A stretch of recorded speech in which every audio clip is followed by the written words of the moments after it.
Ayer pasamos el muy triste récord de 100.000 muertos en Argentina por COVID, y más allá de que sea una convención, un número redondo, y más allá de que todos los días estuvimos medio de duelo en este año y medio, vale el número para frenar un minuto a pensar en nuestros muertos y en nosotros, en sus supervivientes.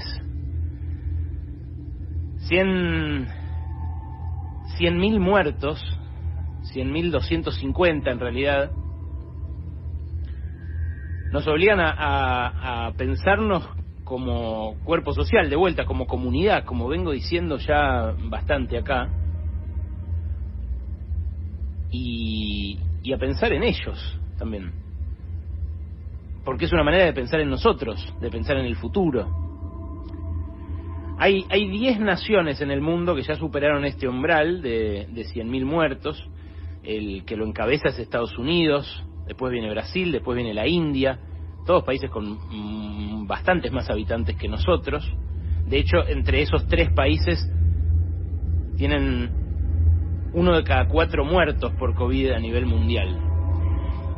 Y según el sitio Our World in Data, que es el sitio que estamos mirando todos desde hace un año y medio, Argentina está número 12 en la cantidad de muertes por millón de habitantes. O sea que somos uno de los países más golpeados por el COVID en el mundo. La mayoría de estas muertes, la mayoría de estas 100.000 muertes se dieron durante esta segunda ola, la que empezó en abril, que tuvo una virulencia muy superior a la primera, sobre todo en muertos. ¿Por qué? Y bueno, porque las nuevas cepas son más contagiosas, porque el daño que hacen al sistema respiratorio llega antes, es mayor, y por eso en mayo hubo varios días consecutivos que yo le decía, no podemos normalizar ni naturalizar esto. Hubo muchos días con más de 700 muertos en un día. En junio también hubo muchos días con más de 600 muertos en un día, y no se podía naturalizar, no se puede normalizar eso en ninguna sociedad, en ningún momento. Es como, bueno, yo hacía la comparación, es como que se caigan 2 aviones en un día, y la verdad que cada vez que se ha caído un avión fue una conmoción para la sociedad. Bueno, esto es lo que nos está pasando. Va a haber, por supuesto, que evaluar respuestas políticas, decisiones, también actitudes sociales frente al virus, y lo estamos haciendo, y lo vamos a hacer en términos políticos en las elecciones seguramente. Aciertos, errores, chantajes, extorsiones, locuras, pasiones que se desataron, idas y vueltas también, marchas y contramarchas, pero también en algún momento va a haber que sanar de esto, y se supone que para eso es el duelo, ¿no? Para sanar. Yo no sé tanto de esto, les voy a ser francos.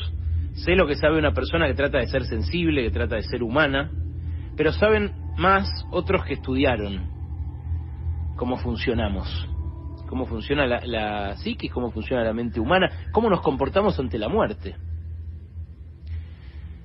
Alexandra Cohen, que es una psicoanalista muy capa, que todavía no entrevistamos, pero yo leo bastante, en mayo publicó una columna en el diario AR que se titulaba Duelos, justamente. Y ahí cuenta que Lacan introdujo una novedad en relación al duelo. Dice cuenta que dice Lacan, en relación al duelo, que lo que nos duele no es tanto lo que perdimos, sino eso que fuimos para el que perdimos. Ese movimiento que propone puede parecer apocado, chiquito, nada estridente, dice Alex Cohen, pero es fundamental para que las piezas en la experiencia del duelo se dispongan de otra manera. Lo que fuimos para ese otro que ya no está es lo que conforma nuestra más íntima singularidad, esa que no va a poder repetirse en ningún otro lado, en ninguna otra relación. Eso que fuiste, agrego yo, para tu abuela, para tu abuelo, es lo que se murió con ella, y es lo que te duele también. Dice Cohen también, es ese algo que nos hizo únicos, y no lo único, únicos, no solamente para el otro, sino también para nosotros mismos, eso que fuimos y que se fue con el que ya no está. Y acá vuelvo yo, me parece que por eso el duelo cuesta tanto, y por eso cuesta tanto también que el duelo sea colectivo en este contexto.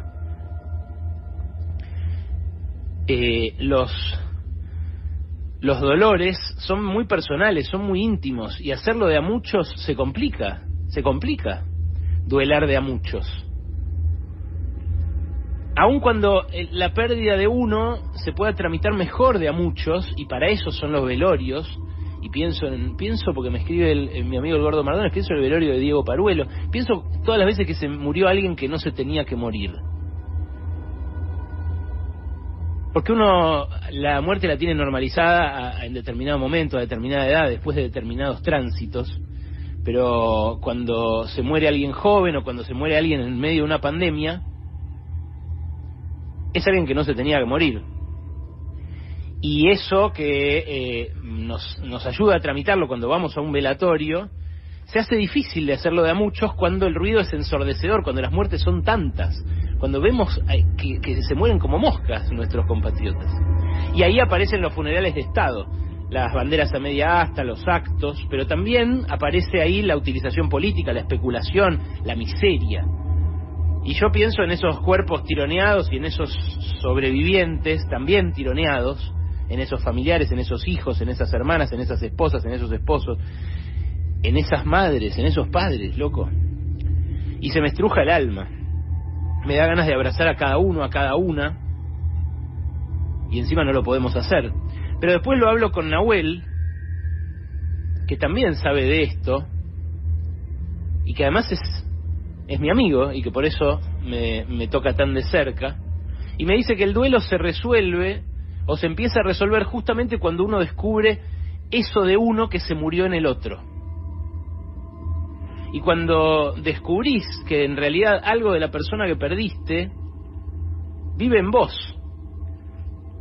que tu abuelo o tu abuela te heredaron esa receta de cocina, esa canción, esa lectura, esa forma de hablar, esa muletilla. Cuando descubrís que de tu viejo o de tu vieja no solamente sacaste la cara, sino también el carácter, y que somos todos de algún modo sobrevivientes de otros que se van, y que tenemos que aprender a hacer eso, y que justamente eso es lo que nos puede ayudar a sanar. Que somos también como país, como comunidad, de nuevo lo digo, como comunidad, somos los sobrevivientes de estos 100.000 muertos. Como dice Charlie también en esta canción, que canta para más emoción todavía La Negra Sosa. Hoy miramos atrás y vemos la peor tragedia de la Argentina moderna. Pero miramos para adelante y nos reconocemos en eso que nos trajimos de los que se fueron y lo que nos va a ayudar a reconstruir nuestro país, a reconstruir nuestra comunidad y a sanar también en nombre de ellos. Hoy somos un poco todos y todas sobrevivientes.